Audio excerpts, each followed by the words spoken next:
Saudara-saudari yang terkasih, pada video sebelumnya sudah dibahas kanon 208 yang berbicara tentang kesetaraan, martabat, dan kegiatan semua umat beriman Kristiani tanpa terkecuali, baik itu klerus maupun juga awam. Lalu juga sudah dibahas bagaimana pandangan gereja berkenaan dengan hak dan kewajiban tersebut. Nah, dalam video kali ini akan dibahas kanon 209. Maka mari kita baca apa yang terdapat di kanon 209 tersebut. Kanon 209 paragraf 1, umat beriman Kristiani terikat kewajiban untuk selalu memelihara persekutuan dengan gereja, juga dengan cara bertindak masing-masing. Paragraf 2, hendaknya mereka dengan penuh ketekunan menjalankan kewajiban-kewajiban yang mengikat mereka, baik terhadap gereja universal maupun partikular, di mana mereka menurut ketentuan hukum menjadi anggota. Apa yang tidak disampaikan dari kanon 209 ini? Kanon ini mengungkapkan kewajiban dasar umat beriman untuk selalu memelihara persekutuan dengan gereja. Nah, kalau kita ingat kembali kanon 205, persekutuan dengan gereja itu meliputi 3 hal. Yang pertama, persekutuan iman, lalu sakramen, dan pemerintahan gerejawi atau disiplin. Kewajiban untuk memelihara persekutuan dengan gereja ini ternyata memiliki 2 aspek atau dimensi di dalam kehidupan masing-masing orang.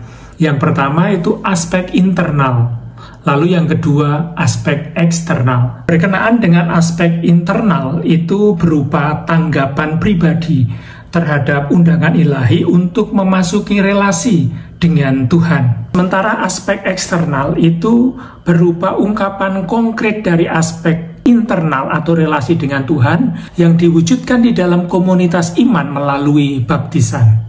Nah, sebagai instrumen yuridis, kanon ini menekankan aspek eksternal dalam memelihara persekutuan dengan gereja atau komunio. Meskipun demikian tidak berarti bahwa aspek internal itu diabaikan.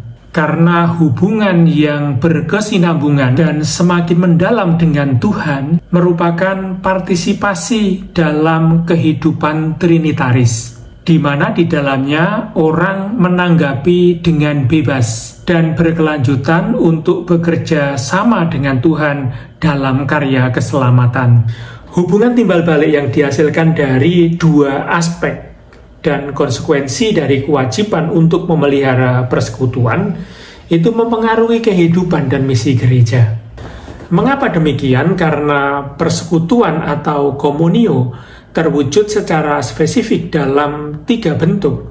Yang pertama komunio fidelium, lalu yang kedua komunio ecclesiarum, dan yang ketiga komunio hierarchika.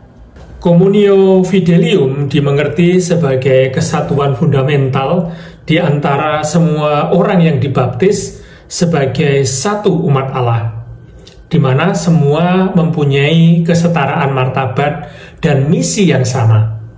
Kesatuan mereka yang berada dalam persekutuan penuh dengan gereja Katolik terwujud secara spesifik melalui ikatan pengakuan iman, sakramen-sakramen, dan pemerintahan gerejawi. Maka sebenarnya komunio fidelium adalah realitas dinamis yang memerlukan partisipasi aktif seluruh umat beriman dalam hidup dan perutusan gereja. Komunio fidelium diwujudkan secara kasat mata melalui ibadah publik yang dengannya umat beriman melaksanakan imamat umum dan melalui pelaksanaan tugas dan kewajiban serta hak-haknya. Lalu yang kedua, berkaitan dengan komunio ecclesiarum atau persekutuan gereja-gereja. Komunio ecclesiarum bisa dipahami dari 2 sudut pandang yang berbeda. Sudut pandang yang pertama terdapat dalam kanon 368. Menurut kanon tersebut, komunio ecclesiarum menunjukkan ikatan kesatuan satu sama lain yang ada di antara gereja-gereja partikular atau keuskupan. Untuk itu memerlukan ikatan persekutuan hierarkis dalam sebuah kolegium para uskup. Sudut pandang yang kedua, Communio Ecclesiarum mencerminkan ikatan kesatuan di antara gereja-gereja ritual sui juris. Gereja-gereja ini didefinisikan sebagai kelompok umat Kristiani yang dipersatukan oleh suatu hierarki menurut norma hukum yang diakui oleh otoritas tertinggi gereja sebagai sui juris. Gereja Latin adalah salah satu gereja sui juris. Kesatuan gereja Katolik muncul dari ikatan persekutuan yang berdasarkan Roh Kudus yang ada di antara gereja-gereja sui juris ini. Akibatnya, gereja bukan sekedar suatu kesatuan agregat sebagai suatu perkumpulan, dan juga bukan suatu federasi gereja-gereja independen yang memilih untuk bersatu, yang dengan demikian dapat memilih juga untuk berpisah. Lalu berikutnya, Communio Hierarchica atau persekutuan hierarki. Communio Hierarchica mencerminkan ikatan kesatuan yang ada di dalam gereja sebagaimana dibentuk secara hierarkis, di mana paus sebagai gembala tertinggi gereja adalah kepala dan landasan persatuan bagi para uskup dan banyak umat beriman, dan berkewajiban memelihara persekutuan tersebut. Dalam perwujudan yang paling luas, persekutuan hierarkis mengakui bahwa gereja adalah komunitas spiritual dan juga masyarakat dengan struktur hierarkis. Sementara dalam penerapan yang lebih spesifik, persekutuan ini mencerminkan kesatuan dalam struktur hierarki gereja, khususnya di antara anggota kolegium para uskup. Jadi misalnya, Communio Hierarchica diperlukan bagi seorang uskup untuk menjalankan fungsi yang diterimanya melalui pentahbisan. Nah, itulah penjelasan Kanon 209 paragraf pertama. Sekarang kita masuk ke paragraf yang kedua. Kanon 209 paragraf kedua mendorong umat beriman untuk memenuhi kewajiban mereka terhadap gereja universal maupun partikular. Seringkali pelaksanaan tugas-tugas tersebut terjadi di dalam keuskupan dan paroki di mana mereka berada, berdasarkan domisili atau kuasi domisili.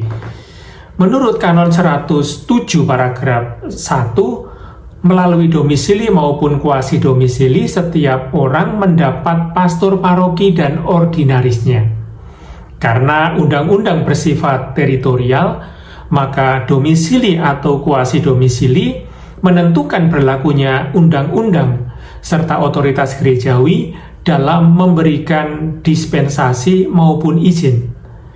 Kanon 529 paragraf kedua mengungkapkan kewajiban pastor paroki untuk mengupayakan agar umat beriman mempunyai kepedulian terhadap persekutuan parokial, menyadari diri bahwa mereka adalah anggota keuskupan dan gereja universal, dan berpartisipasi dalam berupaya mempertahankan dan juga mempromosikan persekutuan yang sama.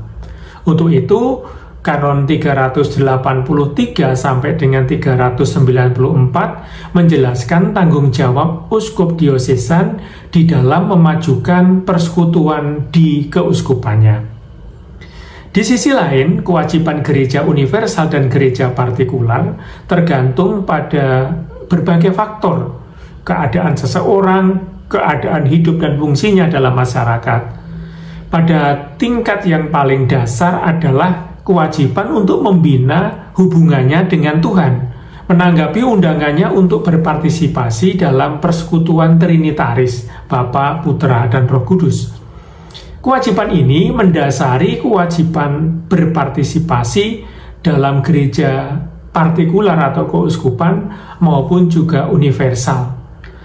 Paus Yohanes Paulus II dalam Sacrae Disciplinae Leges menyatakan bahwa hukum ada untuk melayani iman, rahmat, dan karisma, khususnya kasih dalam kehidupan gereja. Dengan kata lain, kewajiban memelihara persekutuan bersifat dinamis. Setiap umat beriman harus menerapkan kewajiban ini sesuai dengan situasi khas masing-masing di dalam gereja.